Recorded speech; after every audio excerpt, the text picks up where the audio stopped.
Hello students, how are you? Fine. I hope you all are fine at your home and take the advantage of these online lectures. And students, we are discussing about chapter 9 application of trigonometry. तो इस lecture 3 में हम देखेंगे question number 11 से लेके question number 16 तक। पहले 1 to 5 हमने लेक्चर नंबर 1 में देखा था, 9.1 एक्सरसाइज। फिर उसके बाद 6 to 10 हमने लेक्चर 2 में देखा था, और अभी 9.1 एक्सरसाइज के बाकी जो क्वेश्चन बच गए हैं हमारे पास 11 से 16 तक, वो लेक्चर 3 में देखेंगे। तो बेटा ये 11th क्वेश्चन में क्या है, a TV tower stands vertically on the bank of A canal. तो सपोज कर लीजिए ये कैनाल है, और कैनाल का एक बैंक जो है ये बेटा आर है, this is one bank of the canal and this P is the another bank of the canal. और इस कैनाल के एक बैंक पे क्या है बेटा, टावर है, और दूसरी बैंक पे हम खड़े हैं। हम इस बैंक से टीवी टावर के टॉप को देख रहे हैं, तो ये एंगल ऑफ एलिवेशन जो है वो 60 डिग्री बन रहा है। फिर इसी तरफ इसी बैंक में 20 मीटर हम और पीछे चले जाते हैं।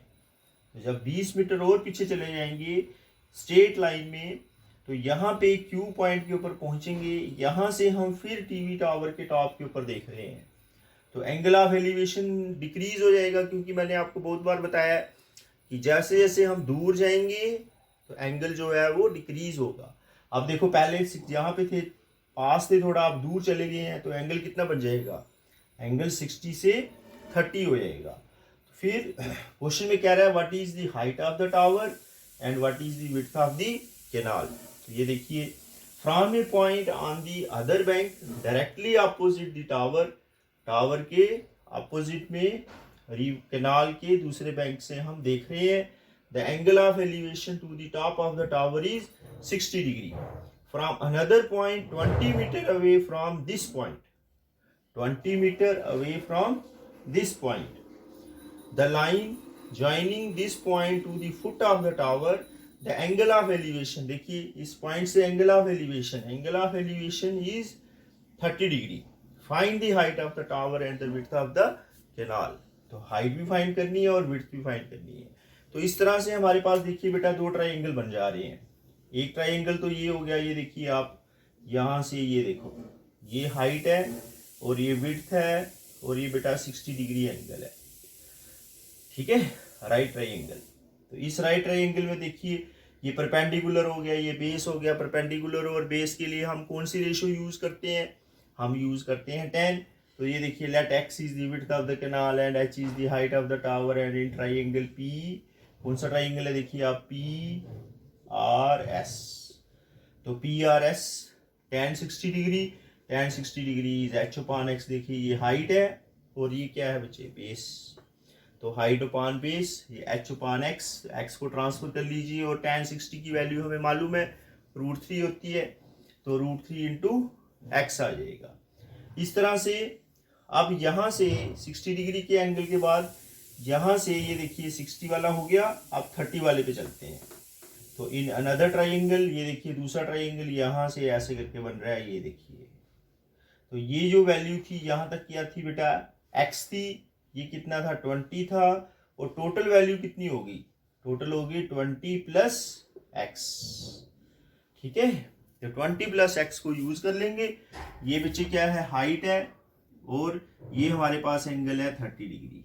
तो ये जो उसने डिस्टेंस दिया था PQ, और ये R है, और ये ऊपर S है, तो ये पूरा डिस्टेंस जो है वो कितना हो जाएगा 20 प्लस x, क्योंकि ये 20 मीटर था, ठीक है। तो इस तरह से इन अनदर राइट ट्राइंगल, क्या नाम है बच्चे इसका, QRS। तो tan 30, तो tan 30 की वैल्यू देखो बेटा क्या होगी, h अपॉन ये देखिए 20 प्लस x। तो हम h की जगह पे फर्स्ट इक्वेशन को यूज कर देंगे, और tan 30 की वैल्यू 1/√3 होती है। तो h की वैल्यू इसकी जगह पे क्या यूज करोगे आप, √3x divided by 20 plus x। तो इस तरह से 20 plus x equal to √3 into √3x। तो बेटा ये क्या हो जाएगा 3x this is 20 plus x. तो इसको ट्रांसफर करेंगे 3x minus x, this is 20। तो इस तरह से आप कर सकते हैं। x की वैल्यू देखिए, x की वैल्यू क्या आ जाएगी, 2x equal to 20 and x equal to 10।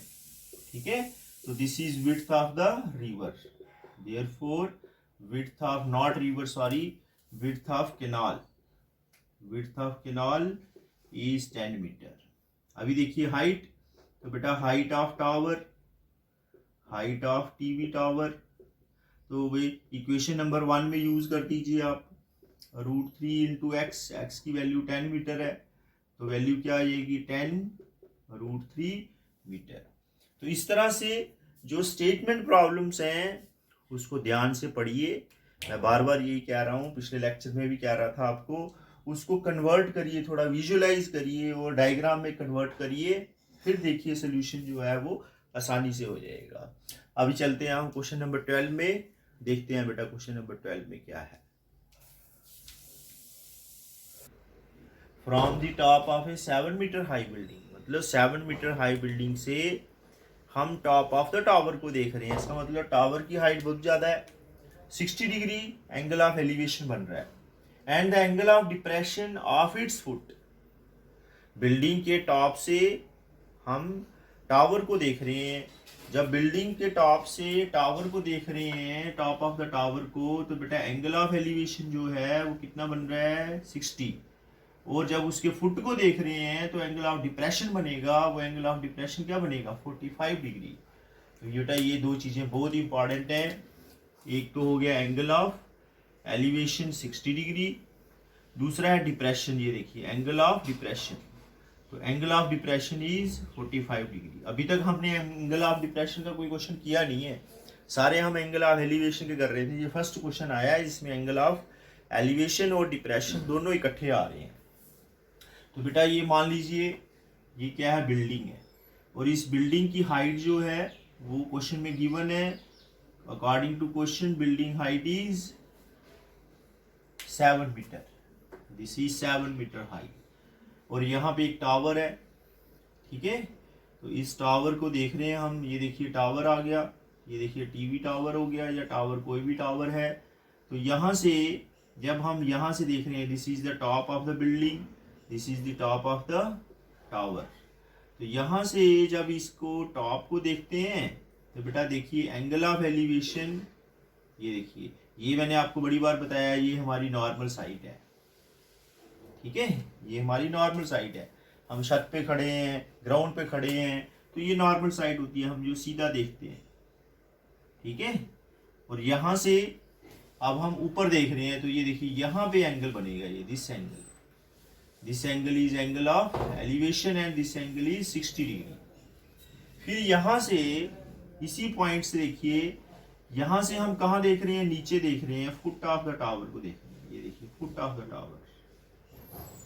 तो फुट ऑफ द टावर पे क्या रहा है, एंगल ऑफ डिप्रेशन। और मैंने आपको बहुत बार बोला है, जब आप छत पे खड़े होंगे, फिर छत पे खड़े होके जब आप नीचे की तरफ देखेंगे तो बेटा ऐसे हमारे पास नॉर्मल साइड होती है, तो जब हम यहाँ से नीचे देखते हैं तो ये देखिए हमारी गर्दन थोड़ी सी नीचे होगी ऐसे करके, ये देखिए, तो ये एंगल ऑफ डिप्रेशन बनेगा यहाँ पे। तो this is the angle of depression. तो एंगल ऑफ डिप्रेशन कितना है बच्चे, 45 डिग्री। ये ध्यान से देखिए, इस टाइप का पेपर में क्वेश्चन जो है वो जरूर होता है। एक ही पॉइंट से दो एंगल बन रहे हैं, एक बन रहा है एंगल ऑफ एलिवेशन और दूसरा क्या बन रहा है, एंगल ऑफ डिप्रेशन। एक से क्या देख रहे हैं आप, टॉप ऑफ द टावर को देख रहे हैं, दूसरे से क्या कर रहे हैं आप, फुट ऑफ द टावर को देख रहे हैं। यहाँ पे फुट है, फुट को देख रहे हैं, एंगल ऑफ डिप्रेशन बनेगा, टॉप को देख रहे हैं, एंगल ऑफ एलिवेशन। यहाँ पे ऐसे खड़े हैं, ऊपर देख रहे हैं तो एलिवेशन हो जाएगा, यहाँ पे खड़े हैं, फुट को देख रहे हैं, नीचे गर्दन होगी, तो ये एंगल जो होगा वो एंगल ऑफ डिप्रेशन बन जाएगा। फिर determine the height of the tower. तो what is the height of the tower, ये टावर हाइट फाइंड करनी है हमने।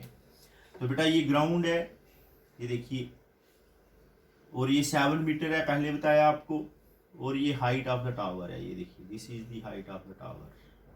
तो हाइट ऑफ द टावर को हम h मान लेते हैं, और ये बेटा 7 है, this is h minus this is h minus 7 होगा, क्योंकि पूरी हाइट ऑफ द टावर को अगर हम कंसीडर कर ले कि this height is capital H, तो ये जो पोर्शन बचेगा ये वाला, ये देखिए यहाँ तक, this A B C, suppose this is A, this is B, this is C, तो ए बी क्या हो जाएगा h माइनस 7 डी ई। ठीक है, तो यहाँ से हम फाइंड कर लेंगे। अभी देखिए आपको मैंने बोला था कि ये 45 डिग्री क्या है, एंगल ऑफ डिप्रेशन है, तो ये एंगल अल्टरनेट एंगल, क्योंकि ये लाइन जो है ये ग्राउंड के पैरेलल होगी, हमारी नॉर्मल साइड ग्राउंड के पैरेलल होती है, तो ये एंगल भी बेटा कितना हो जाएगा 45 डिग्री हो जाएगा। This angle is also 45 degree. ठीक है, तो यहाँ पे बेस की वैल्यू फाइंड कर लेंगे हम इस ट्राइंगल को लेके। ये देखिए ये ट्राइंगल है हमारा, यहाँ पे बिल्डिंग है, ये 7 मीटर है, और ये सी पॉइंट है, ये डी पॉइंट है, ये एंगल 45 डिग्री है। ठीक है, ये ई पॉइंट है। तो यहाँ से हम बेस की वैल्यू सी डी की वैल्यू फाइंड कर लेंगे। तो पहले लिखेंगे capital H is height of tower, height of tower. ठीक है, और हाइट ऑफ बिल्डिंग तो 7 है, ई डी की वैल्यू 7 है बेटा, this is E D value 7 है। अब इन राइट ट्राइंगल बेटा कौन सा है, सी डी ई, फिर tan यूज करेंगे हम, क्योंकि परपेंडिकुलर हमारे पास है, बेस हमने फाइंड करना है, तो ये क्या हो जाएगा 7 metre divided by C D, तो ये 1 है, ये 7 मीटर सी डी हो जाएगा, और C D equal to 7 metre. ये चीज़ बेटा मैंने आपको पहले भी बताई थी, अगर एंगल 45 है, हाइट और बेस इक्वल होते हैं, तो ये इक्वेशन 1 बन जाएगी। अभी दूसरे ट्राइंगल पे चलते हैं।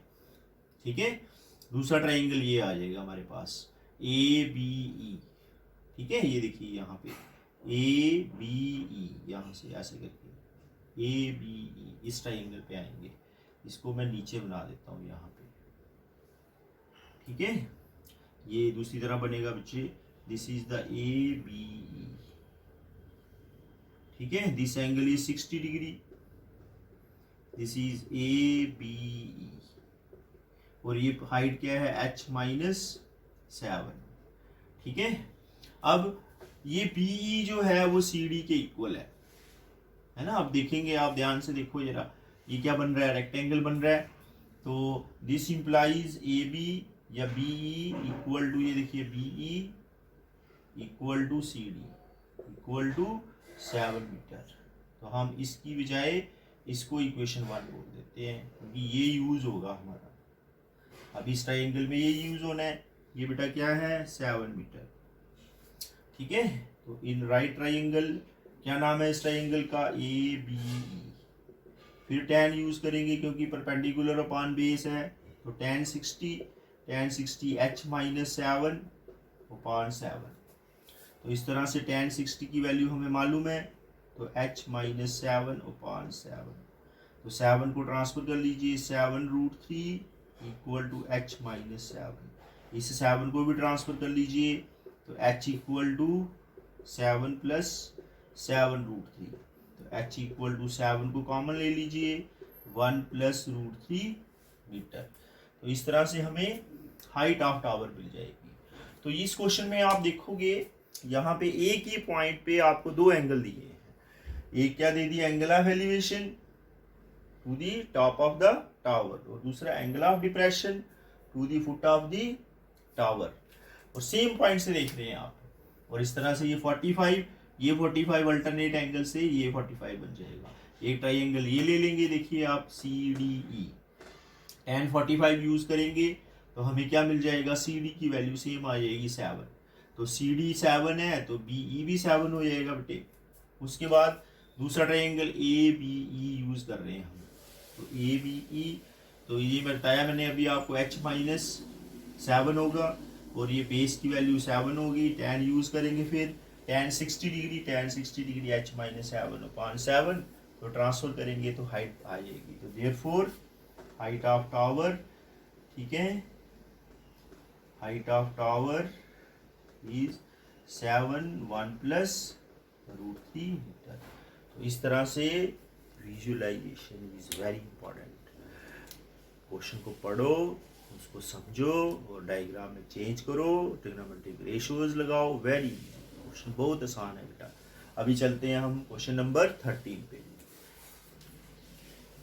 नंबर 13 क्या सिचुएशन है कि एक लाइट हाउस है समुंदर के किनारे पे।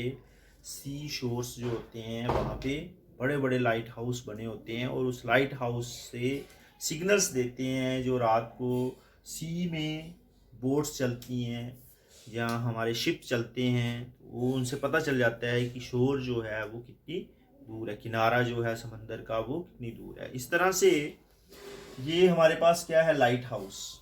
It's height is 75 metre. As observed from the top of a 75-meter high lighthouse from the sea level, this is a sea level।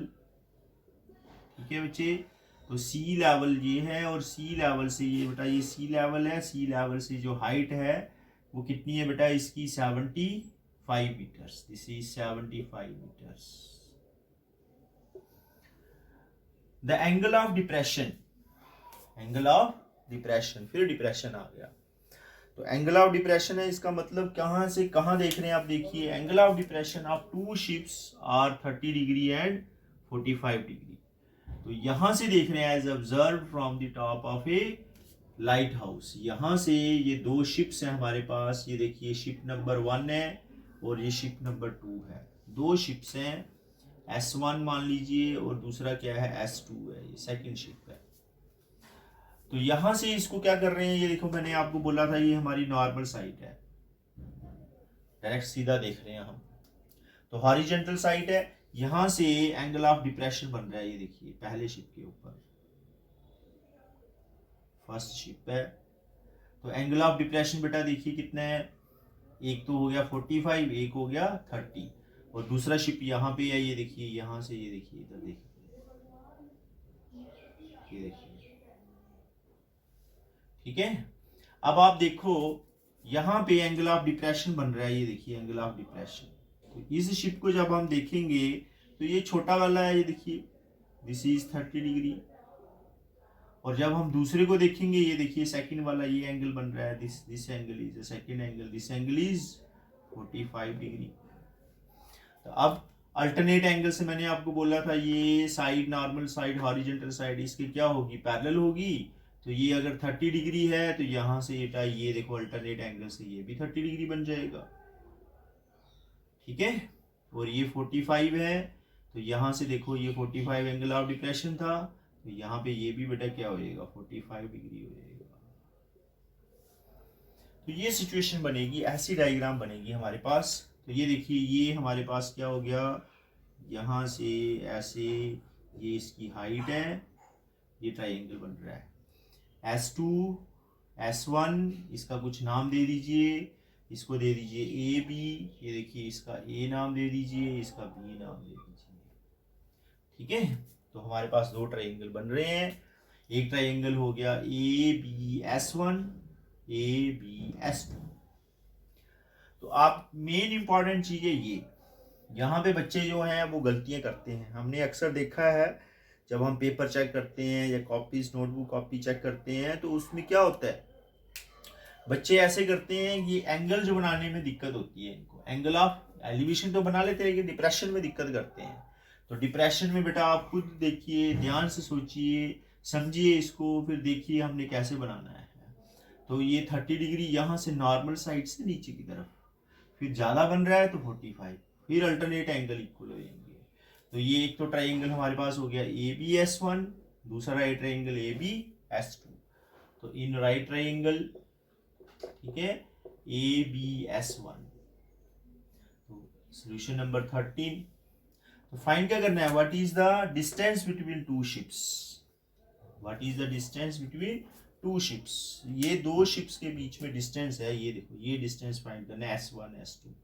तो मान लो ये x है, तो x is the S1 S2 distance between ships, this is the distance between two ships जो हमने find करना है। तो राइट ट्रायंगल, ये देखिए मैं फिर डायग्राम बना रहा हूँ यहाँ पे, ये देखिए ये 45 है बच्चे, ये क्या है 75, और ये S1 B और ये A हो जाएगा। तो फिर बताया था मैंने आपको परपेंडिकुलर चाहिए, बेस चाहिए, क्या चाहिए आपको, परपेंडिकुलर गिवन है, बेस है, तो tan 45 को यूज करेंगे, ये 75 डिवाइड बाई S1B, तो S1B is equal to 75 metre, क्योंकि आपको पता है इसकी वैल्यू 45 की वैल्यू 1 होती है, और बार बार मैं कह रहा हूँ आपको जब 45 है परपेंडिकुलर और बेस इक्वल होते हैं। फिर नेक्स्ट पे आ जाइए, नेक्स्ट क्या है बेटा, ये डायग्राम, यहाँ पे एंगल जो है कितना बन रहा है देखिए 30 डिग्री, ये S2, ये बेटा B, ये A, और ये 30 डिग्री एंगल आ गया। और यहाँ पे हमारे पास S1 शिप था, हमने ये X लिया है, और ये अभी अभी फाइंड किया हमने, देखिए 75 मीटर, तो टोटल क्या हो जाएगा 75 प्लस X हो जाएगा। तो इन राइट ट्रायंगल देखिए ABS2, ये देखिए ABS2 है ना, ABS2, तो ABS2, तो यहाँ पे भी tan यूज करेंगे, tan 30 डिग्री, tan 30 डिग्री की वैल्यू देखो बेटा क्या है, फिर AB अपान क्या है ये S2B, AB की वैल्यू हमें मालूम है, ये देखिए 75 मीटर है, तो ये 75, और अभी अभी मैंने आपको क्या बोला, देखो ये बेस है पूरा S2B, तो S2B की वैल्यू देखो ये X है, ये 75 अभी फाइंड किया हमने इक्वेशन नंबर 1 में, ये देखिए इक्वेशन 1 में फाइंड किया था, तो ये क्या होगा 75 प्लस X, तो tan 30 1/√3 होती है इसकी वैल्यू, और ये 75 डिवाइडेड बाई 75 प्लस X, तो आप ट्रांसफर कर लीजिए 75 प्लस X और ये 75√3, तो ट्रांसफर करिए फिर 75√3 माइनस 75, ठीक है, तो 75 कॉमन, √3 माइनस 1, ठीक है, ये x की वैल्यू आ जाएगी, और x क्या है, what is x, x is the distance between two ships, therefore distance between two ships is 75, therefore distance between two ships 75√3 minus 1 metre, ठीक है, मीटर में जाएगा ये, तो ये मीटर आ जाएगा। तो ये सारी चीजें देखो कितनी इंपॉर्टेंट चीजें हैं, शिप कहाँ है, सी में है, और आप एंगल ऑफ डिप्रेशन से उस दोनों शिप के बीच में डिस्टेंस फाइंड कर सकते हैं। तो बेटा question number 14, a 1.2 meter tall girl spots a balloon moving with the wind in a horizontal line at a height of 88.2 meter from the ground। तो क्या हो रहा है कि एक लड़की है, उसकी हाइट बेटा कितनी है 1.2 मीटर, और वो आसमान में क्या हो रहा है, बैलून उड़ रहा है एक, तो वो उस बैलून को देख रही है, लेकिन उससे पहले उसकी देखिए बैलून की हाइट जो है बेटा कितनी है, ये 88.2 मीटर फ्रॉम द ग्राउंड, ये ग्राउंड है, ग्राउंड से इसकी हाइट जो है बेटा कितनी है, ये 88.2 मीटर्स, और angle of elevation at instant is 60 degree. तो लड़की ने पहले यहाँ से देखिए, यहाँ से एंगल ऑफ एलिवेशन जो है, ये देखिए इधर से ये इसकी नॉर्मल साइड होगी, ये देखिए ये इसकी होगी हॉरिजॉन्टल नॉर्मल साइड, ये ऐसे,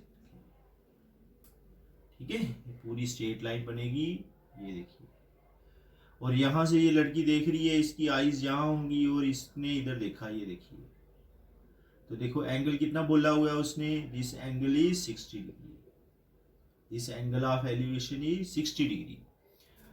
उसके बाद क्या हो रहा है, आफ्टर सम टाइम, कुछ देर के बाद, the angle of elevation reduces to 30 degree, लेकिन जो बैलून है वो एक ही लाइन में चल रहा है, सेम ही हाइट के ऊपर उड़ रहा है वो, अगर यहाँ पे इसकी हाइट 88.2 मीटर है, तो यहाँ पे भी इसकी हाइट जो है वो 88.2 मीटर है, इसकी हाइट ऊपर नीचे नहीं हो रही है। अब बैलून की पोजीशन जो है थोड़ी देर के बाद यहाँ से यहाँ हो जाएगी, बैलून आगे चला जाएगा, दूर हो जाएगा, जब बैलून दूर हो जाएगा तो यहाँ से सेम पॉइंट से लड़की जो है यहाँ पे खड़ी है, और यहाँ से आप इसको देख रही है बैलून को, यहाँ से देखिए, यहाँ से ये देखिए, तो देखिए अब क्या हुआ, बैलून दूर चला गया, जब दूर चला गया तो एंगल ऑफ एलिवेशन क्या हो जाएगा, कम हो जाएगा। तो यहां से एंगल ऑफ एलिवेशन की वैल्यू 30 डिग्री हो गई। Find the distance travelled by the balloon during the interval. तो बताइए कि बैलून जो था वो फर्स्ट पोजीशन से, ये पहली पोजीशन है इसकी, अब ये दूसरी पोजीशन है इसकी, तो यहाँ पे फर्स्ट पोजीशन से सेकंड पोजीशन पे आने में जो बैलून है बेटा वो कितना डिस्टेंस कवर करेगा।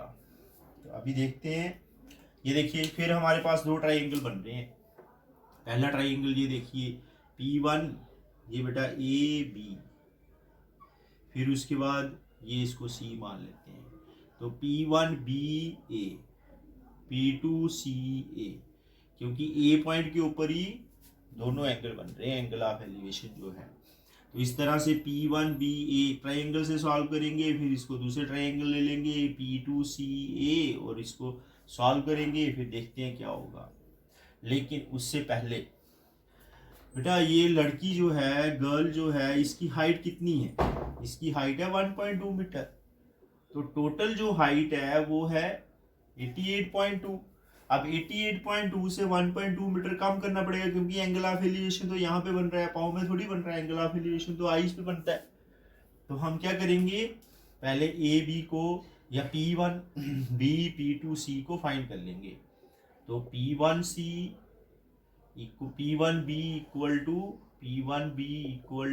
P2C, और वो बेटा कितना होगा 88 माइनस 88.2 माइनस 1.2, ये बन जाएगा 87 मीटर। तो अब ये जो हाइट रह गई ना, टोटल हाइट कितनी थी, टोटल हाइट थी हमारे पास 88.2, ये ग्राउंड तक थी यहाँ तक, लेकिन अब बच के ये रह गई 87। यहाँ पे भी ये ग्राउंड तक हाइट थी, लेकिन अब कितनी रह गई, ये हाइट जो थी ये ग्राउंड तक थी, अब बच के कितनी रह गई बेटा 87 मीटर रह जाएगी। तो इस तरह से हम आते हैं इन राइट ट्राइंगल।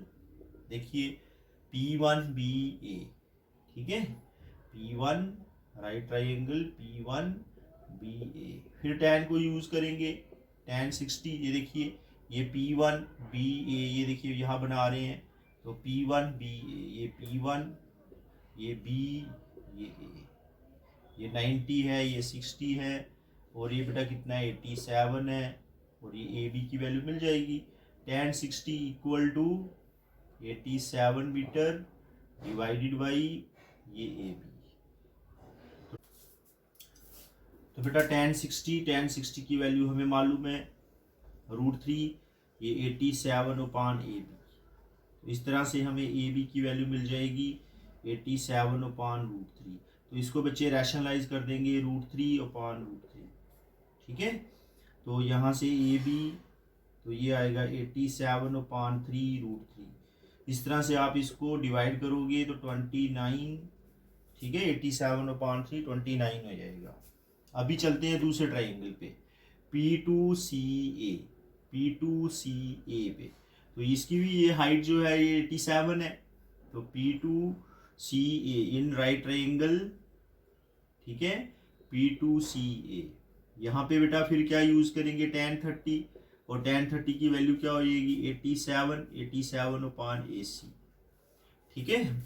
अब यहाँ से 1/√3 होती है वैल्यू, ये 87 मीटर है अपॉन AC। इस तरह से हमें AC मिल जाएगा। तो AC की वैल्यू क्या हो गई 87√3 मीटर। अब हमें क्या चाहिए, हमें तो क्या चाहिए था, ये चाहिए था P1 P2 जो है बेटा वो BC के बराबर है। P1 P2 this is equal to BC, और BC की वैल्यू क्या है, this is AC minus AB। तो AC की वैल्यू अभी फाइंड की हमने 87√3, और बेटा इसकी वैल्यू देखिए अभी पीछे फाइंड की थी 29√3। तो इस तरह से इसको माइनस करेंगे, ये बन जाएगा 58√3 मीटर। तो P1 P2 distance travelled by balloon during the time interval, this distance is 58√3। Distance is 58√3। दो पोजीशन जो है बैलून की उनका डिस्टेंस बन जाएगा 58। इस तरह से हम क्वेश्चन नंबर 15 पे चलेंगे। ठीक है, देखते हैं क्वेश्चन नंबर 15 में क्या है। तो बेटा क्वेश्चन नंबर 15 पे आते हैं। क्वेश्चन नंबर 15 क्या है? A state highway leads to the foot of tower. The man standing at the top of the tower observes a car at an angle of depression 30 degree, which is approaching the foot of the tower with a uniform speed. 6 seconds later, the angle of depression of the car is found to be 60 degree. Find the time taken by the car to reach the foot of the tower from this point. तो बेटा क्या है, एक हमारे पास state highway है, ठीक है, ये एक स्टेट हाईवे है और स्टेट हाईवे जो है वो एक टावर की तरफ जा रहा है। तो एक ऑब्जर्वर है, a man standing at the top of the tower, this is the tower, a man is standing at the top of the tower and he observes a car eight A position, suppose this position is P, and this angle of depression found by the man with the car is 30 degree. Then after 6 seconds, ये देखिए 6 seconds के बाद, 6 second के बाद जो आदमी tower पे खड़ा है वो फिर से इस कार को देख रहा है। तो ये कार जो थी ये मूव कर रही है यूनिफॉर्म स्पीड के साथ टावर की तरफ। A car is moving with a uniform speed, ये देखिए लिखा है विद ए यूनिफॉर्म स्पीड, ठीक है, approaching toward the foot of the tower. Car is approaching toward the foot of the tower with a uniform speed. ये देखिए car है यहाँ पे, यहाँ से कार जो है वो यूनिफॉर्म स्पीड के साथ मूव कर रही है टावर की तरफ। फिर 6 सेकंड के बाद, आफ्टर 6 सेकंड्स, 6 सेकंड्स के बाद कार यहाँ पे पहुंच जाएगी। मान लीजिए ये पोजीशन जो है ये Q है। तो यहाँ पे आदमी जो ऊपर खड़ा है टावर के वो फिर देख रहा है, तो जब यहाँ से देख रहा है वो, तो ये एंगल ऑफ डिप्रेशन बनेगा। आपको मैंने बताया था कि जब आप ऊपर से नीचे देखते हैं तो एंगल ऑफ डिप्रेशन बनता है। तो ये 30 डिग्री होगा, ये 60 डिग्री है बेटा, दिस एंगल इज 60 डिग्री। तो अल्टरनेट एंगल से मैंने आपको बोला था ये लाइन बेटा इसके पैरेलल है और ये अल्टरनेट एंगल हो जाएंगे, और ये एंगल अगर 30 डिग्री का है तो ये भी बेटा क्या हो जाएगा 30 डिग्री। इस तरह से ये देखिए ये एंगल है, ये ट्रांसवर्सल है, तो ये एंगल 60 है, तो बेटा ये भी क्या हो जाएगा 60 हो जाएगा। तो टावर के पास अगर होंगे तो वहां पे एंगल देखिए बड़ा होगा, और दूर होंगे टावर से तो एंगल क्या होगा छोटा होगा। तो ये एंगल ऑफ डिप्रेशन यहाँ पे ऑब्जर्वर है, this is the position of observer. तो ऑब्जर्वर जो है वो टावर के ऊपर है, यहाँ से पहले देख रहा है कार को, P पोजीशन पे है कार, तो 30 डिग्री एंगल ऑफ डिप्रेशन बन रहा है। अल्टरनेट एंगल से ये भी 30 डिग्री हो जाएगा। उसके बाद 6 सेकेंड्स के बाद, आफ्टर 6 सेकेंड्स के बाद कार को देख रहे हैं, वो एंगल ऑफ डिप्रेशन बढ़ जाएगा, वो अल्टरनेट एंगल हो जाएगा, ठीक है। तो ये 60 है, ये भी 60 हो जाएगा। तो find the time taken by the car to reach the foot of the tower by this point. तो बेटा इस Q पॉइंट से यहाँ पे R पॉइंट में पहुंचने के लिए कार को कितना टाइम लगेगा वो फाइंड करना है। Find the time taken by the car to reach the foot of the tower from this point. From this point मतलब फ्रॉम पॉइंट Q पॉइंट से देखना है कि कितना टाइम लग रहा है कार को R तक पहुंचने के लिए। तो ये पॉइंट बेटा R है, ठीक है। तो ये P Q R, इसको नाम दे देते हैं ऑब्जर्वर है। तो ये इधर आदमी खड़ा है, इसको M लिख दो, मैन, ठीक है, मैन खड़ा है, इसको हमने M नाम दे दिया। अब देखिए आपके पास दो ट्रायंगल बन रहे हैं। एक तो देख रहे ये ट्रायंगल बन जाएगा, देखिए M और ये Q और ये बेटा R, ठीक है, MQR। ये देखिए MRQ लिखो या MQR लिखो, MRQ। यहाँ पे 90 डिग्री है, ये एंगल 60 डिग्री है, ठीक है। तो हम हाइट को सपोज कर लेते हैं, late this is the height of the tower is H and this distance, ये डिस्टेंस देखो अभी आ जाएगा हमारे पास, जब हम फाइंड करेंगे tan लगा के तो हमें ये डिस्टेंस मिल जाएगा। तो ये आइए 15th क्वेश्चन पे। तो यहाँ पे सबसे पहले इन राइट ट्राइंगल पहले H ले लीजिए, what is H? H is the height of tower, height of tower, ठीक है। उसके बाद यहाँ पे इन राइट ट्राइंगल, इन राइट ट्राइंगल, बेटा कौन सा ट्राइंगल ले रहे हैं, एम आर क्यू, ठीक है। ये एम जो है ये ऑब्जर्वर की पोजीशन है, दिस इज ऑब्जर्वर, ठीक है। और tan 60 डिग्री, tan 60 डिग्री बेटा फिर क्यों यूज कर रहे हैं हम, परपेंडिकुलर अपॉन बेस, ये तो लाइन ऑफ साइड है, इसको देखने की जरूरत ही नहीं है, इसको क्या करना है फाइंड करके, चाहिए तो हमें ये डिस्टेंस चाहिए ना क्यू आर, तो ये क्यू आर आ जाएगा एच अपॉन क्यू आर, ठीक है। तो यहां से रूट है ना, √3 एच अपॉन क्यू आर, तो बेटा क्यू आर डिस्टेंस फाइंड हो जाएगा, क्यू आर डिस्टेंस क्या हो गया, एच अपॉन √3, तो H upon √3 Q R distance equation 1 बन जाएगी।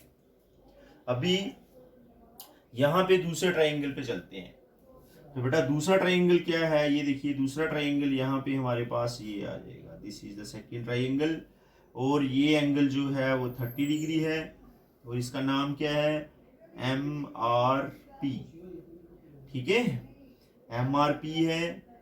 यहाँ पे हमारे पास पॉइंट था Q, और ये Q जो है QR की वैल्यू हमने फाइंड कर दी, ये बच्चे H है, दिस इज H अपॉन √3, ठीक है। अभी यहाँ पे हम PQ फाइंड करेंगे, PQ को सपोज कर लेते हैं कि let this is Y, this distance is Y, तो एक चीज और सपोज कर लीजिए, let PQ is Y in right triangle, बेटा कौन सा राइट ट्राइंगल है, MRP, तो व्हाट इज tan 30 डिग्री, बेटा tan 30 degree is H upon Y plus again H upon √3, actually ये डिस्टेंस पूरा होगा PR, तो पूरा PR डिस्टेंस क्या हो जाएगा, Y प्लस H अपॉन √3, तो इसको सॉल्व करके देखेंगे, तो ये tan √3 ये बन जाएगा 1 अपॉन √3, tan 30 डिग्री की वैल्यू ये H, ये Y, और ये बच्चे क्या हो जाएगा H अपॉन √3, ठीक है। तो इस तरह से आप Y की वैल्यू फाइंड कर लेंगे, तो बेटा Y की वैल्यू क्या हो जाएगी, Y plus H upon √3, this is equal to √3H, ठीक है। और यहाँ पे Y equal to √3H minus H upon √3, तो यहाँ से √3 एलसीएम बन जाएगा, ये हो गया 3H माइनस H, ये हो गया Y, तो ये बेटा Y is equal to 2H upon √3, तो इस तरह से हमें Y की वैल्यू भी मिल गई, this is equation number second. तो फर्स्ट इक्वेशन से हमें क्या मिल गया कि QR जो है वो क्या है, सेकेंड इक्वेशन में हमें क्या मिल जाएगा कि जो Y डिस्टेंस हमने लिया था, ये Y डिस्टेंस जो उसने 6 सेकेंड्स में चला है, ये Y सेकेंड्स की जो Y डिस्टेंस है उसकी वैल्यू आ जाएगी, ठीक है। चलिए अब यूनिफॉर्म स्पीड की बात चल रही है कि कार जो है वो यूनिफॉर्म स्पीड के साथ चल रही है। अब यूनिफॉर्म स्पीड का मतलब क्या है कि कार की स्पीड जो है वो हर पॉइंट पे, हर पूरे डिस्टेंस पे सेम है, PR डिस्टेंस जितना भी है हर जगह पे उसकी स्पीड जो है वो सेम है, पूरे डिस्टेंस पे यूनिफॉर्म स्पीड है। तो बेटा जो स्पीड उसकी PQ में होगी वही स्पीड उसकी QR में होगी, तो यहाँ पे आप लिख दोगे since speed is uniform, speed is uniform therefore speed, ये PQ वाली स्पीड, ठीक है। तो PQ वाली स्पीड क्या होगी, डिस्टेंस, स्पीड का फार्मूला लिख लीजिए आप, speed equal to distance upon time, ठीक है। तो डिस्टेंस अपॉन टाइम है, तो यहाँ पे स्पीड क्या होगी, डिस्टेंस Y है, टाइम कितना है बच्चे 6 सेकेंड्स, और इस जगह पे भी ये पोजीशन जो है जो Q से R जो है वहां पे भी स्पीड सेम होगी, तो यहाँ पे क्या है QR डिवाइडेड बाय टाइम, तो ये टाइम मान लो T है, suppose this time is T, तो जब ये टाइम T ले लेंगे, इससे पहले आप यहाँ पे भी सपोज कर सकते हैं कि T is the required time, T is the required time, ठीक है। तो रिक्वायर्ड टाइम मतलब time from Q to R, required time मतलब कौन सा हो गया, from Q to R, Q से R तक जाने के लिए ये टाइम है। तो अभी y बेटा y की वैल्यू हमने फाइंड की है, क्या है 2h/√3 इंटू ये देखिए 6 आ जाएगा। और QR की वैल्यू भी फाइंड कर दी हमने h/√3, ये t आ गया। तो बेटा h से h कैंसिल, √3 से √3 कैंसिल। तो इस तरह से ये हो गया 2t = 6, t = 3 सेकेंड्स। तो जो टाइम होगा रिक्वायर्ड टाइम Q से R जाने के लिए, वो टाइम जो है वो बेटा कितना आ जाएगा 3 सेकेंड्स। और टोटल टाइम जो है P से R जाने में 6 सेकेंड उसने यहाँ लिए हैं, 3 सेकेंड उसने यहाँ पे लिए हैं, 6 + 3 कितने हो जाएंगे 9 सेकेंड्स जो है वो टोटल टाइम हो जाएगा फ्रॉम P to R। तो आप लिख सकते हैं total time from P to R। तो ये total time from P to R, तो P to R का टोटल टाइम क्या हो जाएगा 6 + 3, दिस इज 9 सेकेंड्स। तो इस तरह से आप फाइंड कर सकते हैं। लेकिन एक बात है, स्टेटमेंट वेरी इंपॉर्टेंट। स्टेटमेंट पढ़ोगे समझ आएगा तभी विजुअलाइज कर पाओगे। तो देखिए हमने यहाँ पे 3 चीजें ली हैं। एक तो हमने ले लिया था डिस्टेंस, ये हाइट जो है, सॉरी डिस्टेंस नहीं हाइट, इस हाइट को हमने सपोज किया था h। और ये जो डिस्टेंस था P से लेके Q तक, उसको हमने क्या ले लिया y। और जो टाइम है Q से R जाने के लिए वो t है। तो t is the required time from Q to R and h is the height of the tower. और y जो है वो हमने बाद में लिया था डिस्टेंस QR। तो इस तरह से आप इस क्वेश्चन को सॉल्व करेंगे। ठीक है, अभी हम चलते हैं क्वेश्चन नंबर 16 पे। तो बेटा लास्ट क्वेश्चन पे आते हैं, 9.1 एक्सरसाइज का क्वेश्चन नंबर 16। तो बेटा ये 16 क्वेश्चन जो है ना ये बहुत इंपॉर्टेंट है। तो पेपर में कभी कभी इन 16 में से ही आ जाता है, लेकिन कभी कभी में क्वेश्चन जो है वो चेंज हो जाता है। लेकिन ये 4 मार्क्स क्वेश्चन है, 4 marks. The angle of elevation of the top of a tower from 2 points at a distance of 4 meter and 9 meter from the base of the tower। तो फिर देखिए टावर आ गया। तो इस टावर से बेटा 2 पॉइंट लेने हैं हमने ग्राउंड के ऊपर, और इन दोनों पॉइंट से ये देखिए एंगल ऑफ एलिवेशन। तो यहाँ पे ये इसकी हाइट आ जाएगी। ठीक है, तो ये हाइट होगी टावर की। तो यहाँ से एंगल ऑफ एलिवेशन, ये देखिए इधर से 2 पॉइंट हैं, और यहाँ से हम इसको देखेंगे टॉप ऑफ द टावर को, एक एंगल ऑफ एलिवेशन, ये दूसरा एंगल ऑफ एलिवेशन। अब उसने बोला है कि ये दोनों एंगल ऑफ एलिवेशन जो हैं दे आर कंप्लीमेंट्री। ठीक है, the straight line with it are complementary. तो कंप्लीमेंट्री का मतलब है कि ये दोनों एंगल का सम जो है वो 90 है। तो ये आ गया आपके पास। ठीक है, ग्राउंड हो गया, और ये बच्चे क्या है टावर है। ठीक है, और मान लो इस टावर की हाइट जो है वो h है, और यहाँ पे एक पॉइंट आ गया, यहाँ से आप देख रहे हैं ये P मान लो, ये Q मान लो, ये R मान लो, और ये S मान लो। तो यहाँ पे एंगल आ गया theta, suppose this angle is theta, and complementary मतलब 90 माइनस थीटा। ठीक है, तो यहाँ पे ये देखिए जो डायग्राम बनेगी हमारी, ये डायग्राम बन जाएगी। This tower, this is position 1, this is position 2। ये टावर हो गया, इस टावर की हाइट h है, और यहाँ से देखिए ये एंगल बन जाएगा हमारे पास थीटा P के ऊपर, और दूसरा Q है, Q के ऊपर क्या हो गया 90 माइनस थीटा। ठीक है, और ये 90 है बेटा। तो इस तरह से हमने फाइंड करना है कि height of the tower is 6 metre. तो अभी देखते हैं, एक चीज और दी है कि ये 4 मीटर और 9 मीटर है। ये जो पॉइंट है हमारे पास, एक पॉइंट जो है ये 4 मीटर पे है, और दूसरा पॉइंट जो है ये बेटा कितना है 9 मीटर पे है। मतलब यहाँ से यहाँ जो है वो 9 मीटर है, और ये जो है ये 4 मीटर है। ये देखिए distance 4 metre and 9 metre from the base of the tower. तो इस तरह से हम 2 राइट ट्रायंगल ले लेंगे।